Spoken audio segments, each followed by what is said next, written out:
എല്ലാവരുടെ വീട്ടിലും ദിവസമുള്ളൊരു സാധനമാണ് അല്ലേ കഞ്ഞിവെള്ളം. അപ്പോൾ കഞ്ഞിവെള്ളം നമ്മൾ ചോറൊക്കെ വാർത്ത് കഴിഞ്ഞാൽ കളയാറാണ് അല്ലേ. കളയാതെ അത് ഉപയോഗിക്കുന്ന ആളുകളും ഒരുപാടുണ്ട് കേട്ടോ. അത് മറ്റു പല കാര്യങ്ങൾക്കായിട്ടും കഞ്ഞി കുടിക്കാനായിട്ടൊക്കെ കഞ്ഞിവെള്ളം എടുക്കുന്നവരുണ്ട്. എന്നാൽ നമ്മൾ കഞ്ഞിവെള്ളം വെച്ചിട്ടുള്ള കുറച്ച് ടിപ്സാണ് ഇവിടെ കാണിക്കാൻ പോകുന്നത്. നമ്മൾ പറയുന്നുണ്ട് കേട്ടോ, കാണിക്കാത്ത 1-2 ടിപ്സ് നമ്മൾ പറയുന്നുണ്ട്. അപ്പോൾ ഫസ്റ്റ് ഞാനിവിടെ കുറച്ച് കഞ്ഞിവെള്ളം എടുത്തിട്ടുണ്ട്. നമ്മൾ തലേ ദിവസത്തെ പുളിച്ച കഞ്ഞിവെള്ളമാണ് എടുത്തിട്ടുള്ളത്. ഇതാണ് ഏറ്റവും നല്ലത്. നമ്മൾ ഈ ഒരു കാണിക്കുന്ന ടിപ്പിന് ഏറ്റവും നല്ലത് തലേ ദിവസത്തെ പുളിച്ച കഞ്ഞിവെള്ളമാണ്. അപ്പോൾ ഇത്രയും നമുക്ക് എത്രത്തോളം ഇത് ചെയ്യാൻ ആവശ്യമുണ്ടോ അത്രത്തോളം എടുക്കുക. ഞാൻ ഈ ഒരു പാത്രത്തിൽ ഇത്രയും കഞ്ഞിവെള്ളമാണ് എടുത്തിട്ടുള്ളത്. അത്യാവശ്യം നല്ല കട്ടി തന്നെ ഉണ്ട്. ഇതിലേക്ക് നമ്മൾ ഒരു സ്പൂണ് ഡിഷ് വാഷ് ലിക്വിഡാണ് കേട്ടോ ഒഴിക്കുന്നത്. അപ്പം നമുക്ക് വിമ്മ് ഉണ്ടെങ്കിൽ, വിമ്മ് പൊട്ടിയൊക്കെ ഉണ്ടെന്നുണ്ടെങ്കിൽ അത് വേണമെങ്കിലും എടുക്കാം. നമുക്ക് പാത്രം കഴുകാനാണെങ്കിലും അലക്കാനാണെങ്കിലും ഒക്കെ നമുക്ക് ഏതൊരു സൊല്യൂഷനും ആയാലും, നമ്മൾ ക്ലീനിങ് സൊല്യൂഷൻ ആയാലും നല്ല പോലെ പതകൂടി വേണമെന്നാണല്ലോ. അപ്പം ഞാൻ അതിന് വേണ്ടിയിട്ട് ഒരു സ്പൂണ് വാഷ് ലിക്വിഡ് ഒഴിച്ചു കൊടുത്തിട്ടുണ്ട്. ഇനി ഇത് നല്ല പോലെ തന്നെ ഒന്ന് പതപ്പിച്ച് മിക്സ് ചെയ്തെടുക്കണം കേട്ടോ. നല്ല പോലെ തന്നെ ഞാനിവിടെ ഒന്ന് മിക്സ് ചെയ്യുന്നുണ്ട്. ഇപ്പം നമ്മൾ ഒരു സ്പൂണ് ഡിഷ് വാഷ് ലിക്വിഡ് മാത്രമേ ഒഴിച്ചു കൊടുത്തിട്ടുള്ളൂ. ഇനി ഇതിലേക്ക് നമുക്ക് വേണ്ടത് ഒരു 2-3 സ്പൂണ് ഉപ്പ് നമ്മൾ ചേർത്ത് കൊടുക്കണം. അതേപോലെ തന്നെ ഒരു സ്പൂണ് ബേക്കിംഗ് സോഡ നമ്മൾ ചേർത്ത് കൊടുക്കണം. ഈ ഒരു സ്പൂണിനാണ് കേട്ടോ നമ്മൾ ചേർത്ത് കൊടുക്കുന്നത്. അപ്പോൾ ബേക്കിംഗ് സോഡ കയ്യിലില്ലാത്തവരാണെന്നുണ്ടെങ്കിൽ അതിൻ്റെ ഇരട്ടിയായിട്ട് നമുക്ക് ഒരു 2 സ്പൂൺ കൂടി അധികം ഉപ്പ് ചേർത്ത് കൊടുക്കുക. പിന്നെ നമുക്ക് വേണ്ടത് വിനാഗിരിയാണ്.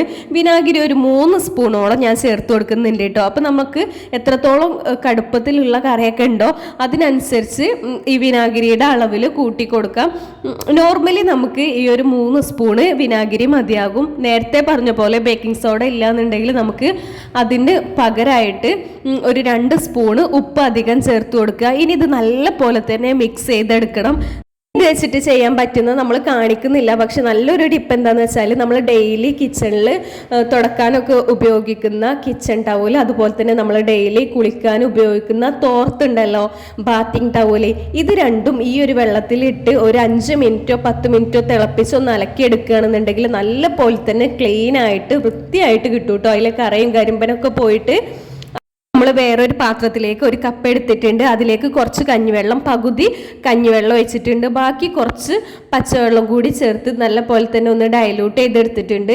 ഇനി ഇത് നമ്മുടെ ചെടികൾക്ക് അതുപോലെ തന്നെ നമ്മുടെ പച്ചക്കറികൾക്കൊക്കെ ഒഴിച്ചു കൊടുക്കുകയാണെന്നുണ്ടെങ്കിൽ പ്രത്യേകിച്ച് കറിവേപ്പും പച്ചമുളകൊക്കെ നല്ല പോലെ തന്നെ വളരാൻ വേണ്ടിയിട്ട് ഇത് ഹെൽപ്പ് ചെയ്യും കേട്ടോ. ഇത് ഒട്ടുമിക്ക ആളുകളും വീട്ടമ്മമാരും ചെയ്യുന്നതാവും. കഞ്ഞിവെള്ളം നമ്മുടെ ചെടിയുടെ, അതുപോലെ തന്നെ മുരിങ്ങ, കറിവേപ്പ്, പച്ചമുളക് ഇതിൻ്റെയൊക്കെ ചുവട്ടിൽ ഒഴിച്ചു കൊടുക്കുകയാണെന്നുണ്ടെങ്കിൽ ഒരു തണുപ്പ് എപ്പോഴും ഉണ്ടാവും. അതുപോലെ തന്നെ നല്ല പോലെ തന്നെ നമ്മുടെ പച്ചക്കറിയൊക്കെ വളരാൻ വേണ്ടിയിട്ടും ഹെൽപ്പ് ചെയ്യും. അപ്പോൾ ഇനി നമ്മുടെ അടുത്തത് ഉണ്ടാക്കി വെച്ചിട്ടുള്ള ആ ഒരു സൊല്യൂഷൻ വെച്ചിട്ട് ചെയ്യാൻ പോകുന്ന ടിപ്പാണ്.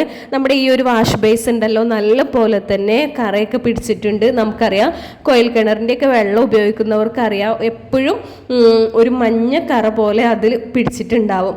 നമ്മൾ ഡെയിലി കഴുകുകയാണെന്നുണ്ടെങ്കിലും വൈകിട്ടാവുമ്പോഴേക്കും ആ ഒരു വാഷ് ബേസിൻ്റെ ഒക്കെ ഒരു കളർ മങ്ങിയിട്ടുണ്ടാവും. അപ്പം അങ്ങനെ ഉള്ള സമയങ്ങളിൽ നമുക്ക് ചെയ്യാൻ പറ്റുന്ന ഒരു ബെസ്റ്റ് ആയിട്ടുള്ള ഒരു സൊല്യൂഷനാണിത്. അതുപോലെ തന്നെ നമുക്ക് ഡെയിലി ചെയ്യാൻ സമയമില്ലെങ്കിലും ആഴ്ചയിൽ 1-2 തവണ ഇങ്ങനെ ചെയ്യുകയാണെങ്കിൽ തന്നെ നല്ല റിസൾട്ട് ഉണ്ടാവും കേട്ടോ. നമ്മളിതൊന്ന് ഒഴിച്ചു കൊടുക്കുക. എന്നിട്ട് നമ്മുടെ ആ ഒരു ടാപ്പിൻ്റെ ഭാഗത്തും അതുപോലെ തന്നെ ഇതിൻ്റെ വാഷ് ബേസിൻ്റെ ഉള്ളിലായിട്ടൊക്കെ മൊത്തത്തിൽ ഒഴിച്ചു കൊടുത്ത് നല്ല പോലെ തന്നെ ഒന്ന് ഉരച്ചു കൊടുക്കുക. നമ്മൾ ഏത് ബ്രഷ് വെച്ചിട്ടാണോ ചെയ്യുന്നത് ആ ഒരു ബ്രഷ് വെച്ചിട്ട് നമുക്ക് ചെയ്യാം. നല്ല പോലെ ഉരച്ചു കൊടുക്കുക കേട്ടോ. അതിനുശേഷം നമ്മളൊന്ന് കഴുകുകയാണെന്നുണ്ടെങ്കിൽ അതിൻ്റെ ആ ഒരു വൃത്തി നമുക്ക് മനസ്സിലാക്കാൻ വേണ്ടിയിട്ട് പറ്റും. ഈ ഒരു ഭാഗത്ത് നമുക്ക് നല്ല പോലെ തന്നെ കറുപ്പ് കളറായിട്ടുണ്ട്. ഇനി ഇത് കഴുകുമ്പോൾ എത്രത്തോളം മാറ്റം ഉണ്ടെന്ന് നമുക്ക് കാണാവുന്നതാണ്. ഇപ്പോൾ ഇതാ കണ്ടോ, നമ്മുടെ വാഷ് ബേസ് മുഴുവനായിട്ട് ഉരച്ച് കഴിഞ്ഞ് എല്ലായിടത്തും നമ്മളൊന്ന് വെള്ളം വെച്ച് കഴുകുന്നുണ്ട് കേട്ടോ.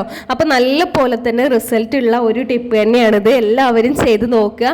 ഒരു മാസത്തിൽ ഒരു 2 തവണയെങ്കിലും ഇങ്ങനെ ഒന്ന് ചെയ്യുകയാണെന്നുണ്ടെങ്കിൽ നമ്മുടെ വാഷ് ബേസ് ഒന്നും ഉച്ചിൽ പിടിക്കാതെ, കറ പിടിക്കാതെ നമുക്ക് വൃത്തിയായിട്ട് തന്നെ സൂക്ഷിക്കാൻ പറ്റും. കണ്ടോ, ഇതിൻ്റെ ഫൈനലായിട്ട് നല്ല അടിപൊളിയായിട്ട് തന്നെ നമുക്ക് കിട്ടിയിട്ടുണ്ട്. ഇനി നമുക്ക് നമ്മുടെ അടുക്കളയിലുള്ള ഗ്യാസ് സ്റ്റോപ്പും അതുപോലെ തന്നെ നമ്മുടെ കിച്ചൻ്റെ സിങ്കിനോട് ചാരി നിൽക്കുന്നത് നമ്മുടെ ആ ഒരു വാൾ ടൈൽ ഉണ്ടല്ലോ, അതിൽ നമുക്ക് എപ്പോഴും ഒരു അഴുക്കൊക്കെ ഉണ്ടാവാറുണ്ട് അല്ലേ. ആ ഒരു ഭാഗത്തൊക്കെ ഈ ഒരു വെള്ളം വെച്ചിട്ട് നമ്മൾ ഒഴിച്ചു കൊടുത്ത് നല്ല പോലെ തന്നെ ഒന്ന് ഉരച്ചെടുക്കുകയാണെന്നുണ്ടെങ്കിൽ ആ ഒരു കറയും അതുപോലെ തന്നെ ആ ഒരു ഉച്ചിലും വഴുവഴുപ്പൊക്കെ മാറി നല്ല വൃത്തിയായിട്ട് തന്നെ കിട്ടും കേട്ടോ. വാഷ് ബേസിന്റെ ഭാഗത്തുള്ള കറ അത്ര തന്നെ ഇല്ലെങ്കിലും ഈ ഒരു പാത്രത്തിന്റെ ഉള്ളിൽ നമുക്കറിയാം നല്ല പോലെ തന്നെ മഞ്ഞ കറയായിട്ടുണ്ട്. അതിലേക്ക് നമ്മൾ കുറച്ച് ഒഴിച്ചു കൊടുത്തിട്ടുണ്ട് കേട്ടോ. ഇനി ഇത് നല്ല പോലെ തന്നെ ഒന്ന് ഉരച്ചെടുക്കുക. അപ്പം ഇതിൻ്റെ ആ ഒരു കളർ മാറി ഒരു കറ പിടിച്ചതൊക്കെ മാറി ആ ഒരു പഴയ സ്റ്റീലിന്റെ കളറിലേക്ക് തന്നെ നമുക്ക് കിട്ടും. കണ്ടോ, അത്രത്തോളം വൃത്തിയായിട്ടുണ്ട്. ഈ ഒരു മാറ്റം നമ്മുടെ സിങ്കിലും തന്നെ ഉണ്ടായിട്ടുണ്ട്. അത് നമുക്ക് പെട്ടെന്ന് നമ്മൾ ഇതേപോലെ ചെയ്യുമ്പോൾ കാണില്ല. അപ്പം നമ്മുടെ കിച്ചണിലെ സിങ്കും ഈ ഒരു പുളിച്ച കഞ്ഞിവെള്ളം വെച്ചിട്ട് ക്ലീൻ ചെയ്യാവുന്നതാണ്. ഇനി നമ്മൾ ഇതിൽ കാണിച്ചിട്ടുള്ള ബേക്കിംഗ് സോഡ, വിനാഗിരി ഒന്നും ഇല്ലെങ്കിലും നമ്മൾ ഡെയിലി പാത്രം കഴുകുന്ന ഡിഷ് വാഷ് ലിക്വിഡും നമ്മുടെ ഉപ്പും ഈ ഒരു പുളിച്ച കഞ്ഞിവെള്ളം വെച്ച് ചെയ്താലും ഈ ഒരു റിസൾട്ട് കിട്ടും കേട്ടോ. അപ്പം ഞാൻ നല്ലപോലെ തന്നെ കറ പിടിച്ചതുകൊണ്ടാണ് ഇതിലേക്ക് നമ്മൾ പറഞ്ഞിട്ടുള്ള ബേക്കിംഗ് സോഡ അതുപോലെ തന്നെ വിനാഗിരിയൊക്കെ ചേർത്തത്.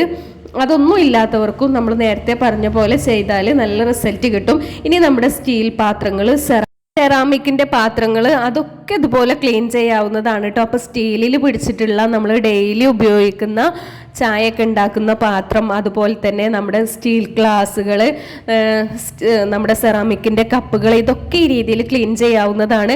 അതൊക്കെ നമ്മുടെ ഈ വീഡിയോയിൽ കാണിച്ചാൽ ഒരുപാട് ലെങ്ത് ആയി പോവും. അപ്പോൾ ഈ രീതിയിലൊക്കെ ഒന്ന് ചെയ്ത് നോക്കുക. നല്ല റിസൾട്ടാണ്. നമ്മൾ ഡെയിലി യൂസ് ചെയ്യുന്ന സ്റ്റീൽ പാത്രങ്ങളിലും ഇതുപോലെ ചെയ്യാട്ടോ. പിന്നെ ഞാൻ എടുത്തിട്ടുള്ളത് ഒരു കത്തിയാണ്. നമ്മുടെ ഇതുപോലെ നമ്മൾ ഡെയിലി ഉപയോഗിക്കുന്ന കത്തികളുടെയൊക്കെ കളറിൽ ഒരു വ്യത്യാസം വന്നിട്ടുണ്ടാവും അല്ലേ. അപ്പോൾ ഈ ഒരു കത്തിയുടെ നമ്മൾ ഒരുപാട് കാലമായിട്ട് ഉപയോഗിക്കുന്ന ഒരു കത്തിയാണ്. അതിൽ നല്ല പോലെ തന്നെ ഒരു കറുപ്പ് കളറായിട്ടുണ്ട്.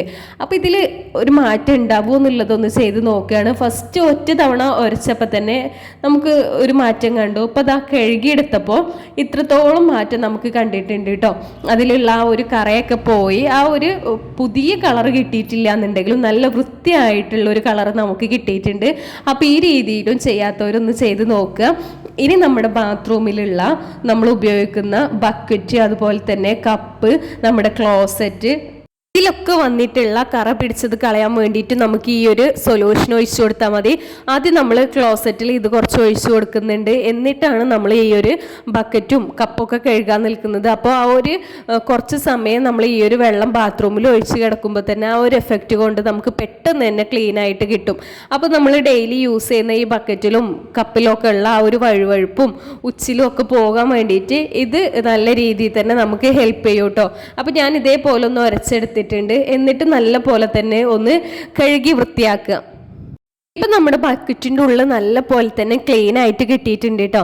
അപ്പോൾ ഇതേപോലെ ഒന്ന് ചെയ്ത് നോക്കുക. ഇനി നമ്മുടെ ക്ലോസറ്റ് നമുക്ക് ബ്രഷ് വെച്ചിട്ട് നല്ല പോലെ തന്നെ ഒന്ന് ഉരച്ച് കൊടുക്കുക. അതിനുശേഷം ഫ്ലഷ് അടിക്കുകയാണെന്നുണ്ടെങ്കിൽ നമുക്ക് വിസിബിൾ ആയിട്ടുള്ള ഒരു മാറ്റം തന്നെ കാണാൻ വേണ്ടിയിട്ട് പറ്റും കേട്ടോ. അപ്പോൾ കറയും അതുപോലെ തന്നെ നമ്മുടെ ആ ഒരു മഞ്ഞ കറയൊക്കെ പോയി നല്ല വൃത്തിയായിട്ട് കിട്ടിയിട്ടുണ്ട്.